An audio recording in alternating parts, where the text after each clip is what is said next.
Hi guys, Monica here.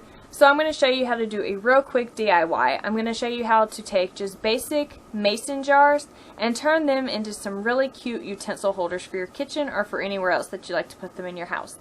So if you'd like to see how to do it, then keep watching. Okay, first things first, you want to make sure that you wash your mason jars just so there's no sticky residue or dust on them, and place them on a towel to dry. Next, you are going to need a pair of scissors and some twine. I bought this twine at Walmart for a few dollars. You can also get it at Dollar General. Okay, so we're going to start off, we're going to get our twine, and we're going to take a really long piece. I don't measure this, I just kind of eyeball it. Make sure you dry your jars off if there's any wet spots so your twine doesn't get wet and it doesn't mold or mildew. So I like to get just a really long piece of twine like you see, and I just snip it off. I just kind of eyeball it. You can do the same or you can measure it out. So I like to make sure that it's even at both ends so you get a nice bow on the outside of the jar.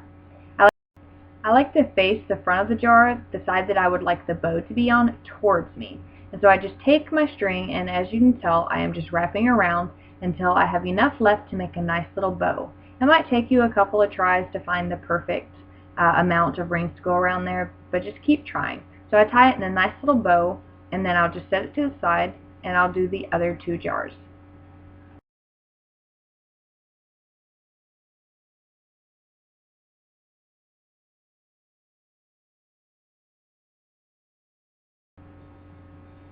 Okay, here is a close-up so you guys can have a little bit better view, just in case you didn't get it the first try. So I'm cutting off the string here, and I like to make kind of like a little circle around the jar.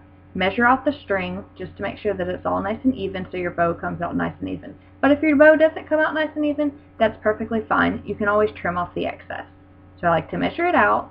I like to pull it up around the opening of the jar and then just go around. You can even make little X shapes with the ribbon, but I'm just going to go around just like this.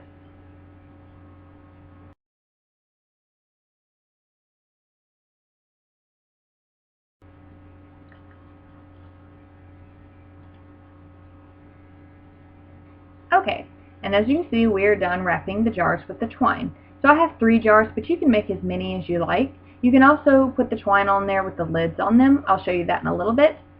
So I have 3 jars because I like to separate my utensils. I have one for my wooden spoons, I have one for my brushes and my little spatulas, and then I also have one for my little wire whisks.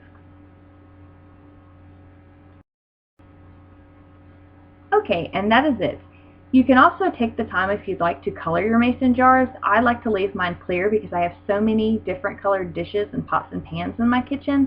I feel like if I colored them, it would just be too much. Plus, I like for my counters to kind of seem really open and really bright. So I like to leave them clear so it gives me the illusion that I have more space.